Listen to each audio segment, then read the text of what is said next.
Hi and welcome everyone to the very first episode of the Rapid Vocal Results Singers Talk podcast program. For those of you who aren't familiar with me, my name is Paulie Enso. I am a vocal coach. I've been coaching for 20 years, and just to get to the no BS of it, my coaching credits include coaching singers from New Zealand Idol, New Zealand's Got Talent, Swedish Idol, and New Zealand X Factor, just to name a few. I coach here in New Zealand, Australia. I coach in America. I coach in Canada, Italy and Sweden, and lots of other lovely places via the internet. So in this series of podcasts, I will be interviewing emerging and established local and international artists. And the whole idea is to learn firsthand the challenges that these artists face and the pitfalls that they avoid, and the strategies, the winning strategies that these singers and artists are using to carve out their own fan base off their own back, which I think is absolutely fantastic. And certainly we're in a challenging age for the music industry and for the entertainment industry in general, because you've got to get across all those digital domains. So without further ado, my very first guest is Arjun Bhatt, better known as the AJ Sound. The AJ Sound. What's up? What's up? AJ, it's fantastic to have you on RVR Singers Talk. I'm absolutely rapt to have you. And brother, it kind of feels like a little bit of deja vu. It feels like we might have done this before somewhere, sometime. Absolute deja vu, but it's good. It's good. It's good to have a chat after so long. And AJ, can you please introduce yourself to my audience, and for the benefit of those people out there, the viewers that aren't familiar with you, share some of your background perhaps, and what you do, perhaps some of the big exciting music goals that you've set out to achieve. Cool, man. Cool. So I'm the AJ Sound, and I'm a singer-songwriter. I'm currently based in Auckland, New Zealand. I started doing covers 7-8 years ago, and then somehow like a video hit 11 million views. I also do music production as well at the moment. I'm kind of producing my own stuff along with a couple of co-producers. It all started back in Paul's living room, I suppose, where I took my first sort of vocal lessons in about 2014, and kind of just went from there. And here I am writing songs and releasing singles this year. So finally made it.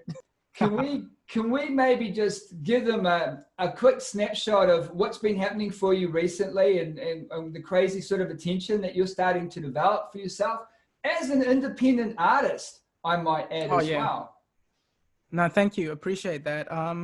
No, basically I released my first single in February this year. So February 29th. And it did pretty well. And so the second song that we released, which was just last month, did so like weirdly so well. And I say weirdly because it's only my second single, and I know it's a great song if it had the reach, but as everyone knows, you got to build that reach over time. And so I didn't expect that to happen on my second single, but the London Post just picked it up and posted about it like on day 2 that it released, and that caused a whole bunch of, I don't know, I guess messages and snowballing and whatever you want to call it. It just took off. Can I stop you there? Because there's a lot of people out there that aren't sure what the London Post is. Can you just help cue them into the big picture? We're talking the London Post as in the newspaper. Yeah, the newspaper in London. And I mean, I hope there are Londoners listening going, oh, that's a big deal, because I don't know. I genuinely don't know how big a deal that is, but I don't know, like it's on Google News, and we started trending on Google News, and then all of a sudden there's 3 radio stations that have picked us up.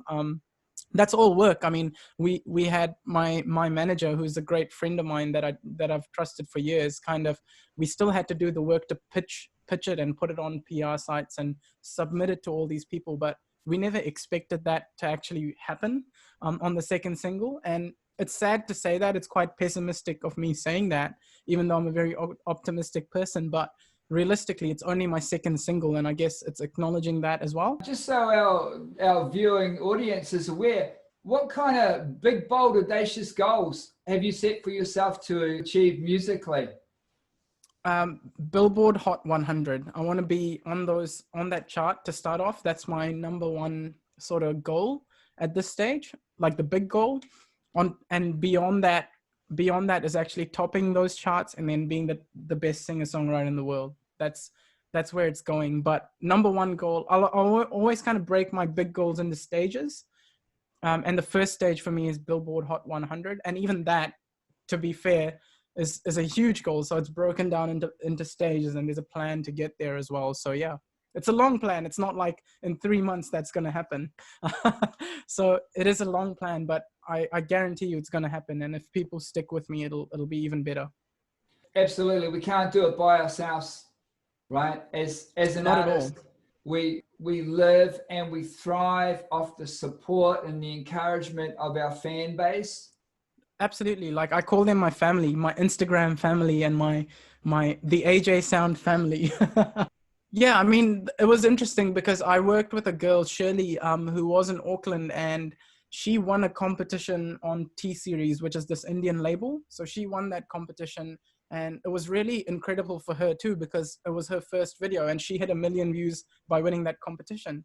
And then we did a little collaboration together, which has now reached like 13 or some ridiculous amount of million views. To be fair, that's the highest one, but there have been quite a lot with her because she went absolutely viral. Like it just went bonkers. And that was amazing because not only did that do wonders for her, now she's like full blown in Bollywood now, but a lot of her fan base, who are amazing people, Yep. stuck with me the whole time. And that's kind of what I was getting at, which is that despite me from that point, I was quite inactive. So I did covers for like 2 or 3 years, but I was absolutely horrendous at the time, right? Like I used to come to you and it was the same thing. Like when you made me sing that song when I first came in, it was just horrible, right? Like you look back and you go, damn.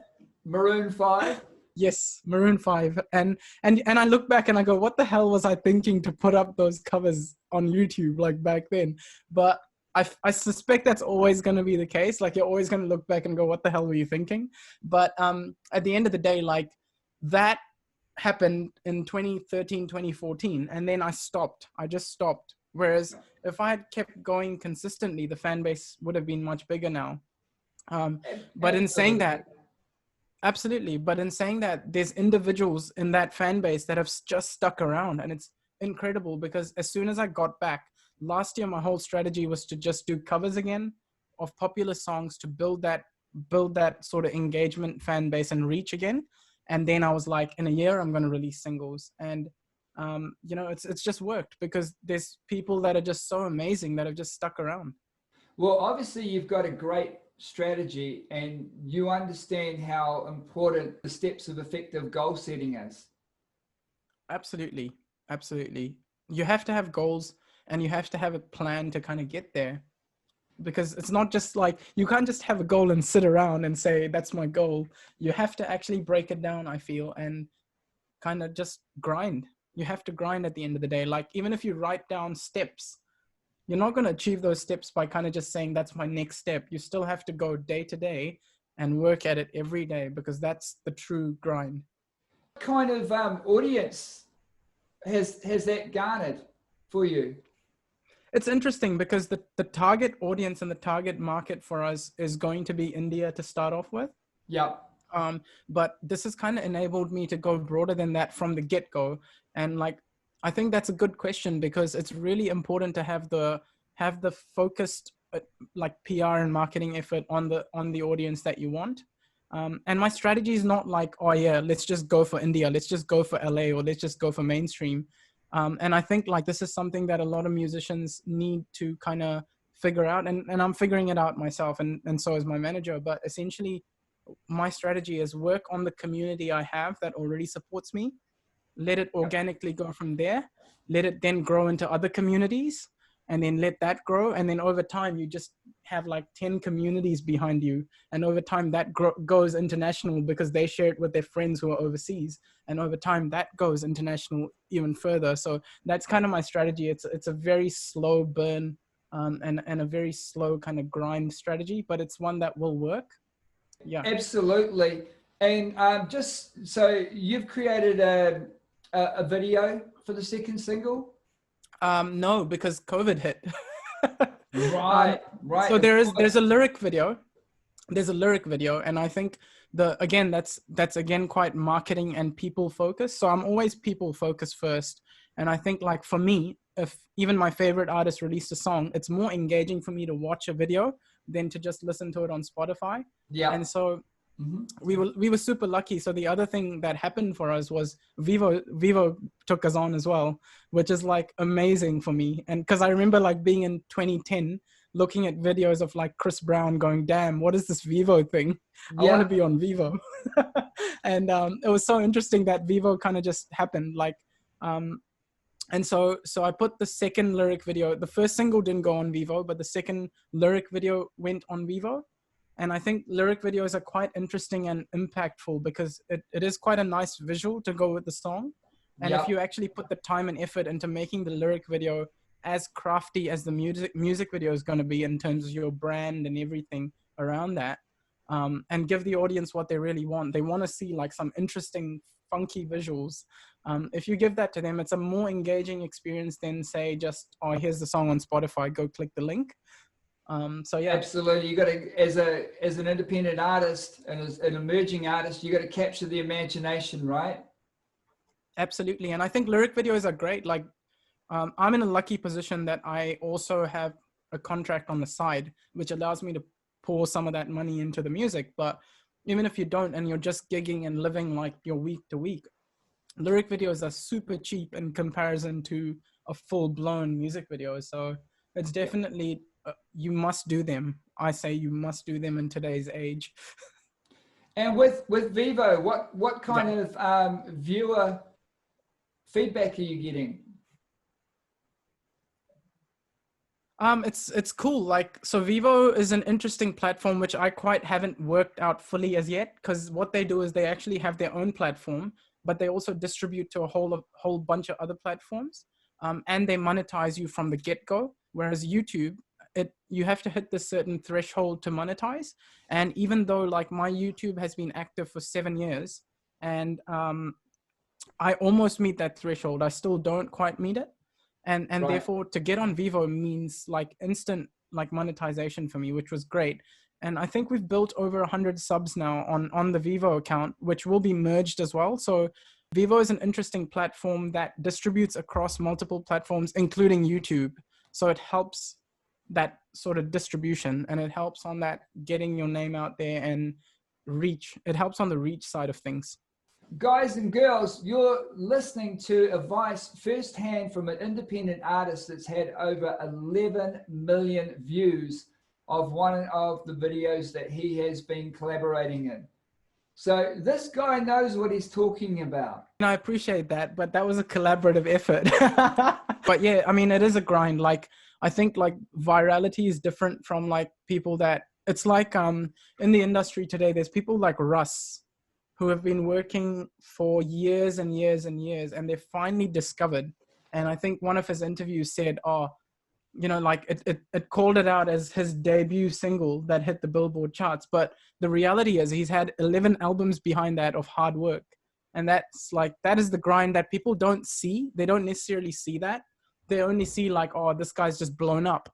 They don't see the 11 years of hard work that man's put in behind before. Completely agree. It's Yeah. that whole thing about being an overnight sensation. It's all those years. And the thing is, I work with singers all over the world.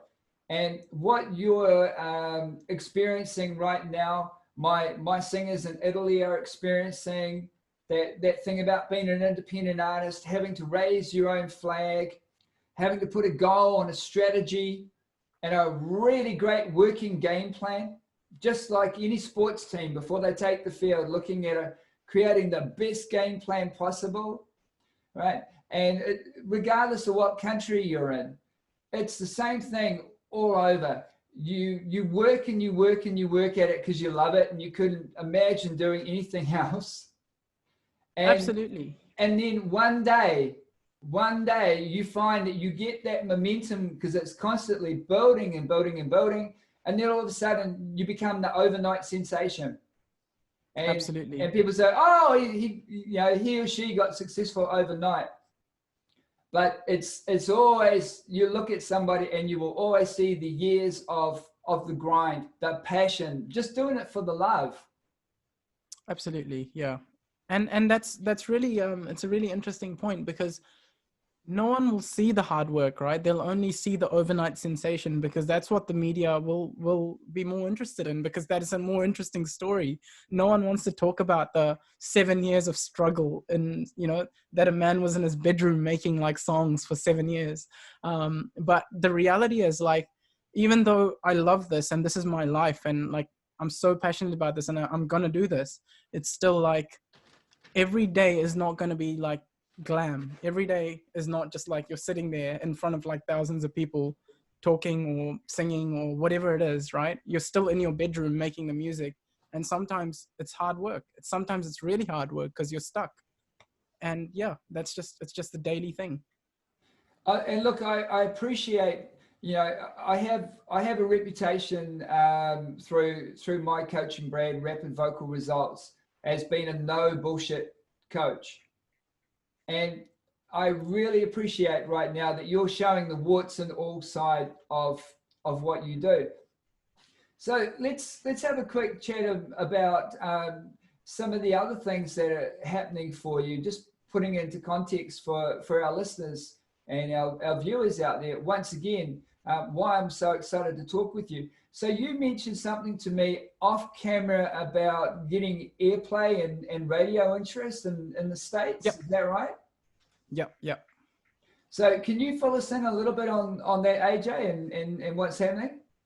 Yeah, so 107.9, which is, I believe, a minor radio station there. It's not like, I don't even know what to compare it to in New Zealand, but it's not like ZM. Which is like the number one. ZM, Edge, and these kind of radio stations are like your number one radio network, and they're the big stations.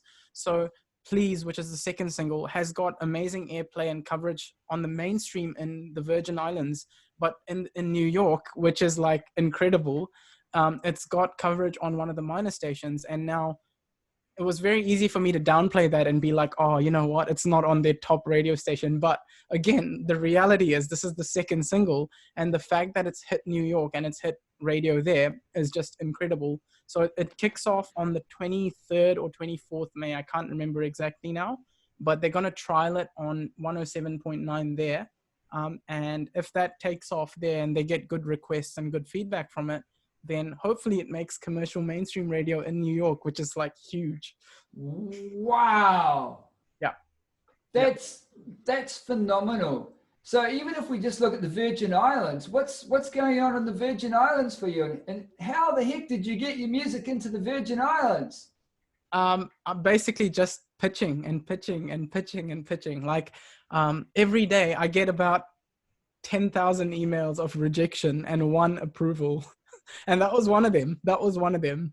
So it's just hard work from my manager, who is just incredible. Her name's Taranum, incredible person, incredible manager, incredible friend, and known her for like 7 or 8 years. And she came on with me in January, and she's the one that's kind of pushed me to just start releasing stuff, because I'd been writing for about 6 or 7 months prior to this. But I never thought something's good enough to release, because that's the self-doubt that every musician has. And no matter, like, it's easy to sit and say like, no, be confident and do this and do that. And I'm like a confident dude in general, but at the end of the day, like, to put your heart out is not easy.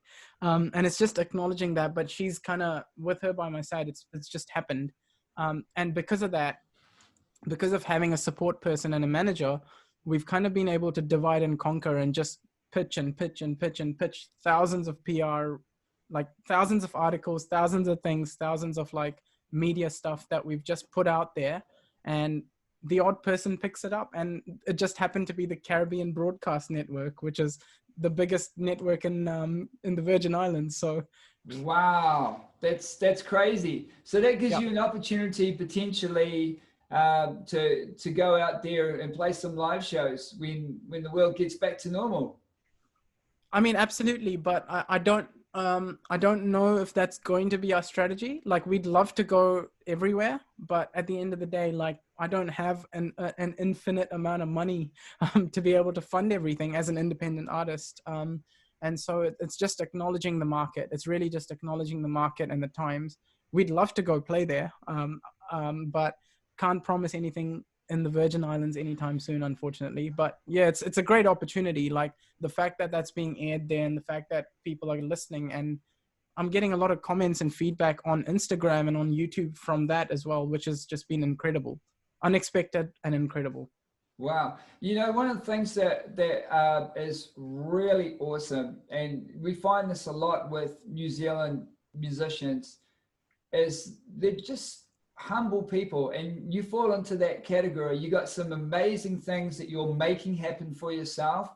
So everyone out there, don't be under any kind of illusion that it just fell into AJ's lap, this kind of success, because as he said, it's all about the hard yards and the hard grind that he's putting in on a daily basis. And it's great to see you so humble about it, because I think that's a really important thing, to be able to keep both feet on the ground. It's super important, and like, we're always going to strive to be down to earth and humble and remember our roots. And it's like I always say, it all started in your living room, that vocal coaching session that I got, and it all started with like the first performance that I had, which was like in someone's lounge to 8 people, including 4 of them being from my family.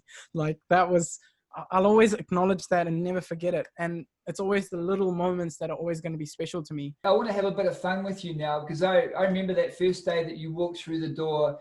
Do you remember what your voice was like when you first came to me?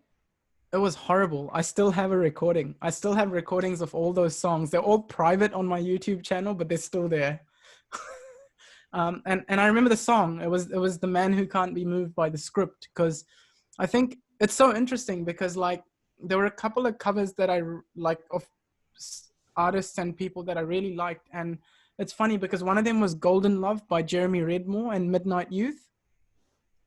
And it's just incredible because we met him, and he's like he's a good dude. Like, we talk all the time now, and he's such a good dude. And I'm just so stoked, and like, what the hell, I'm talking to Jeremy Redmore. And that was like my idol in like 2012, 2013, when I was singing Golden Love. So, and I still have those recordings, and it's just incredible. It's just such a feeling. But I still remember you making me try and sing She Will Be Loved by Maroon 5. And that was difficult. It was so difficult at the time. Do you remember when we first met and I took you through the Rapid Vocal Results diagnostic coaching session, right? Yeah. And I made some really big, bold predictions about your voice. Yeah. Do you remember any of those predictions? Yeah, 3-octave range, three octave range, I think you said. Yeah, that's the one. That's right. And you were kind of looking at me like, yeah, right. I'll believe it when I hear it. Absolutely. The cool thing about that, right, is that from memory, we did about 8 months worth of coaching with you, I think, or it might have been a little bit longer. Yeah, I think it was just over a year from memory, but yeah, around there. Wow, around that there. really flew by. And the thing that stood out is when you first came in, you had basically about 1.5 usable octaves, but your voice was not confident about being able to bridge between chest voice and head voice. Absolutely. And do you remember when I said to you, when you get, I'll use my own vernacular because this is pretty much how I am. I'm like, dude, when you get that head voice together, if you give me that time and we work on this together, you're going to have $1 million head voice.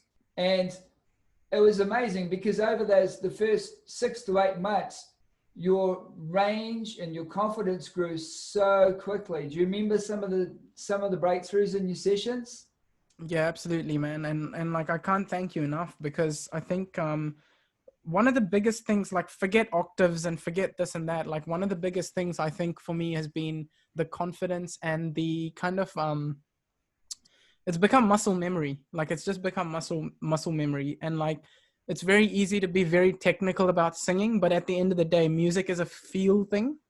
And if you don't feel it, it doesn't matter how technical you are, because the worst singer can still pull the biggest crowd if they relate to them. And that was the key. Like, if I can't relate to it, and I'll never be able to relate to the words and the meaning if I'm focusing on the technicalities. And I think that was the biggest learning for me, is by doing the what was it, the drills you gave me and all those little things. Yeah. It made everything very muscle memory. So now I know when I want to go into head voice. I know when I want to do, like, stay in my chest voice and scream. I know when I want to go into falsetto. Like, all those things have become very natural, but it's all driven by the mood and what I want to create with the audience, as opposed to like, oh, I want to go into my head voice now. I want to go into my chest voice now. And I think that's the biggest breakthrough. And it was just huge. Like, those first 6 months were huge. I didn't even know what a head voice was when I came to you. So, like, they were just huge. I remember, right? We did the chest voice thing and the head voice thing. And I'm like, here's what chest voice is. Well, thank you very much. And I got you to do the Elvis sound. And then we did the head voice and went, wee, money, look at me. You remember that? Yeah. I mean, that's how I normally talk, but yep, I do. Well, I want to say that I'm just blown away with the fact that you came in at day one and you had such a clear focus around what you wanted to do. Yeah, I mean, always there. You were always working hard through each and every session.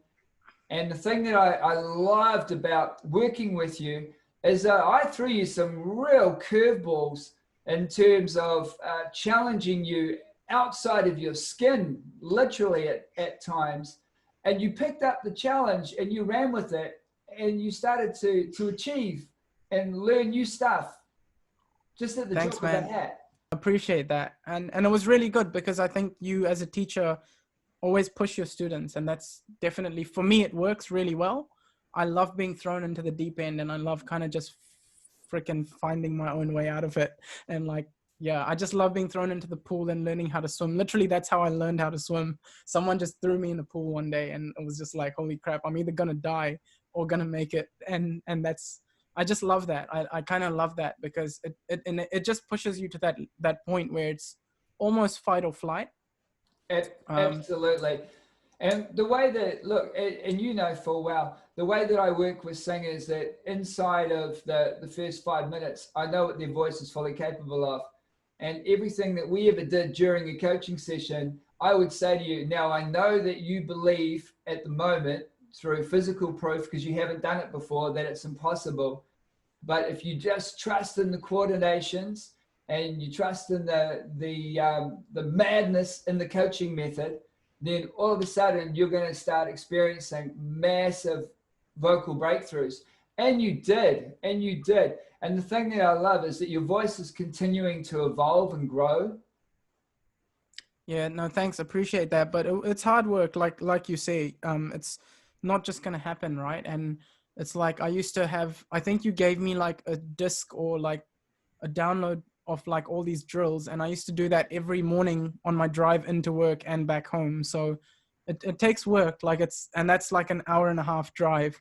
So it does take work. So 3 hours of drills every day for a year. I don't need to do, I mean, I should probably do them today, because you can never say you've mastered it or you've been the best, you're the best singer. And I don't think that, and you can definitely get better. But I just feel like it's at a point now where it's more about connecting with the audience, which is kind of why it's my excuse, I suppose, for dropping the drills and stuff. But I definitely encourage people to keep learning. Conscience speaking. Remember, do your drills. Absolutely. Like I definitely encourage, and there's always more to learn. Like, you're never gonna master singing. It's an art at the end of the day. It's just the more practice and the more things you try, the better you'll get over time. Well, look, here's what I'm going to do. I'm going to share with the audience straight away. Once again, keeping in that no BS. It's about being born with at least an average set of vocal cords in terms of mass and length. If you have average mass and length on your vocal cords, then if you're using a highly effective vocal development method and you're using the right exercises, your voice will grow bigger. But you know, Yeah. if we had someone like Mike Tyson, for example, and he wanted to pay me $1 million to learn how to sing like Dave Grohl from the Foo Fighters, sadly, I wouldn't be able to take his money. I'd love to be able to take his money, but sadly, we know that you know, if you're born with under average size vocal cords, then you're gonna have a lot of work ahead of you to try and build a big rock voice or a big R&B voice. My philosophy is, and like I did with you, is to help you build your singing voice based on your genetic inheritance, your genetic vocal inheritance, and taking you to the absolute max of what your vocal growth potential is.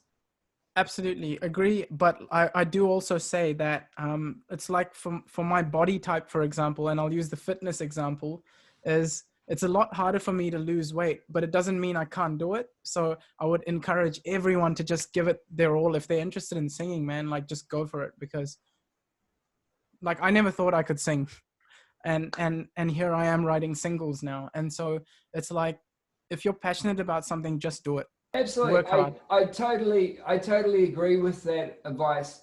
And that's why I have a diagnostic session for singers where I give them that no BS thing. And I say to them, look, here's what your growth potential is based on your vocal genetic inheritance. And because I always like to be straight up with people. And, you know, I work with singers that have got undersized vocal cords. And if they've got passion, desire, and commitment, and a little bit of extra desire and commitment to make it happen, then we can help make it happen for them too. Yeah, I like that truth. And so what I want to do, AJ, is I want to put our money where our mouth is. Would you be good enough to share a song and perform a song for us? Absolutely will. This is my second single, Please. So this came out last month, and it's on YouTube, it's on Spotify, it's everywhere. And yeah, I'm gonna sing that one for you. Fantastic.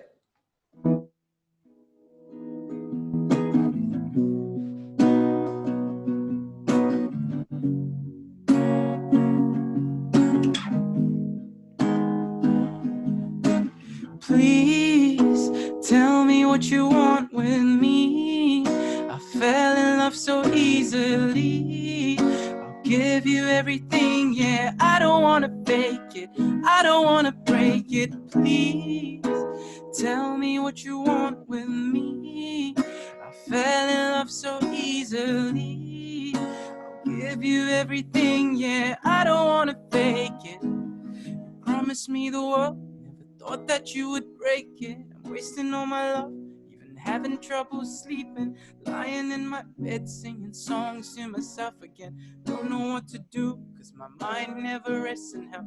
Played me like a player with a pretty face. I'm feeling like a pawn, yeah, in your little game. I don't know what to do, and I don't know what to say. I'm still in love with you, and it won't go away. So caught up, I can't stop the crying. Upside down, I can't deny it. Why you gotta be a letdown? Get down, tell me that you're here to stay. So fed up, I can't stop the bleeding inside out. It's you that I'm needing. Why you gotta be a letdown? Get down, baby, take the pain away. So please tell me what you want with me. I fell in love so easily. I'll give you everything, yeah. I don't wanna fake it, I don't wanna break it. Please don't turn your back on me. Addicted to you helplessly. I'll give you everything, yeah. I don't wanna fake it. I used to have your Netflix password, but another one will have happy ever after. Why'd you have to go away? You promised me that you would stay. So caught up, I can't stop the crying upside down and I can't deny it. Why you gotta be a letdown? Get down, tell me that you're here to stay. So fed up, I can't stop the beating inside out. It's you that I'm needing. Why you gotta be a letdown? Get down, baby, take the pain away. So please, tell me what you want with me. I fell in love so easily. I'll give you everything, yeah. I don't wanna fake it, I don't wanna break it. Please, don't turn your back on me. Addicted to you helplessly.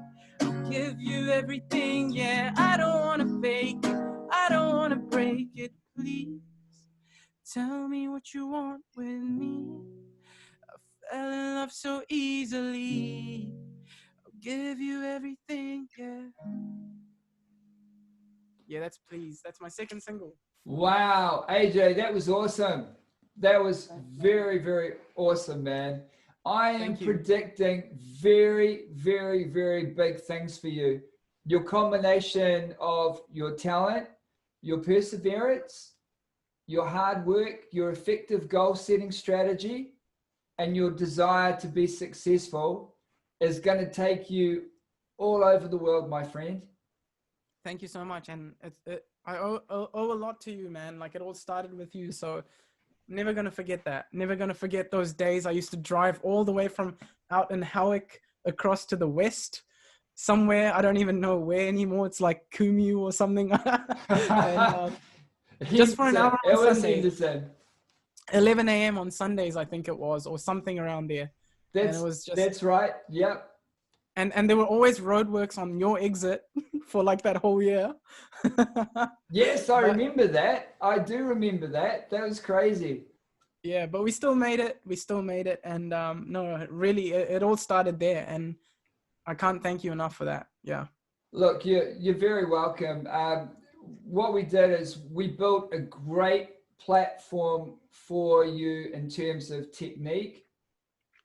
Something that's going to allow you to be able to maintain and safeguard your voice when you're singing and you're in the recording studio, and you're working with maybe Ed Sheeran's producer in the future, right? Absolutely. And what they're going to do is they're going to ask you, you'll be in that studio for 3 or 4 hours.